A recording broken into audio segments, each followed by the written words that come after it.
The year is 1992. While the Super Nintendo and the Sega Genesis were clearly becoming the main fronts for the console wars, the Nintendo Entertainment System still has some miles left in the tank 7 years after release. It was also home to multiple games in a beloved franchise, including such today. Let's take a look at Teenage Mutant Ninja Turtles 3, The Manhattan Project. It's actually the first TMNT game to have a clear, straightforward story, so let's open it up. It's a pretty solid 8-bit recreation of 1997 cartoon's intro. The story is conveyed by cutscenes in between levels. First establishes what's to come. The Turtles are on vacation in Florida when it's time for April's report. Just then, Shredder kidnaps her and lets Manhattan Island in the sky, kicking off the story. One is the beach in Key West, Florida. You naturally fight your way across progress. On top of the Foot Ninjas having an array of new tricks, the Turtles do as well. Leonardo's Sword Tornado, Raphael's Rocket Side Daggers, Donatello's Staff Spin, and Michelangelo's Kangaroo Kick. The first boss is Rocks Today with a Harpoon Gun. Beat him, and you're on our way. Two has two halves. A surf across the Typhoon tidal pool, and a fight across a submersible vehicle. At the end is Ground Chuck, a charging bull who has a lot of brute strength, but a pattern that's easy to figure out.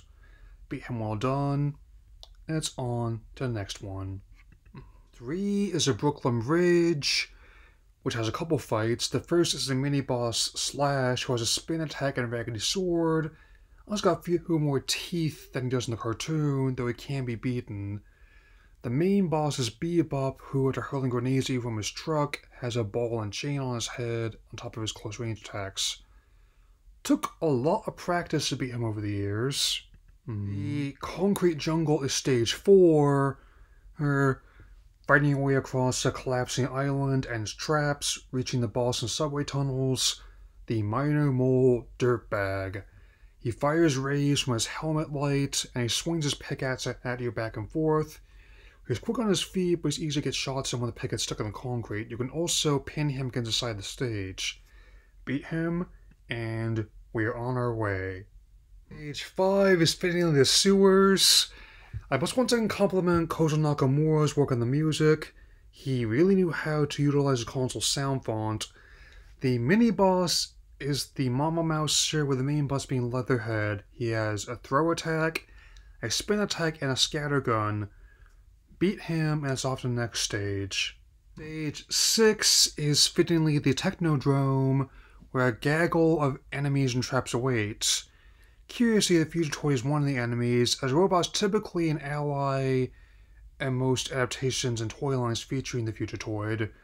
The mini-boss is Razor, who was in the second movie. He has sharp claws and freeze breath, so he's a bit tougher than usual.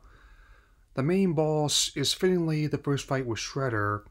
I emphasize first fight as he slips away when you rescue April.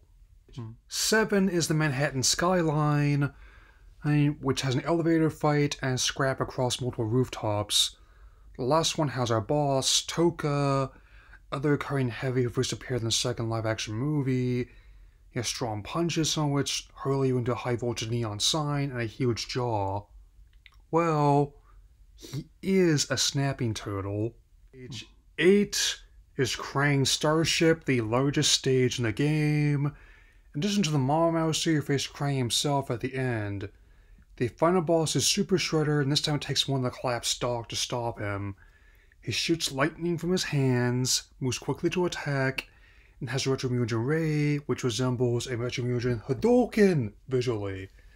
Like any ninja, patience and persistence are required to beat him. Winning results in the rescue of Manhattan Island, destruction of Krang's ship, and Turtles giving each other a high 3 as a credits roll. The game pushed the NES to its limits and easily ranks my favorites on the console and tied to the franchise. Another one was able to beat thanks to enhancement of the Cowabunga collection, and one never potentially revisits. We'll be entering the 16-bit era next, as my journey through the games continues later this year with Teenage Mutant Ninja Turtles 4, Turtles in Time. Shall again soon, dudes.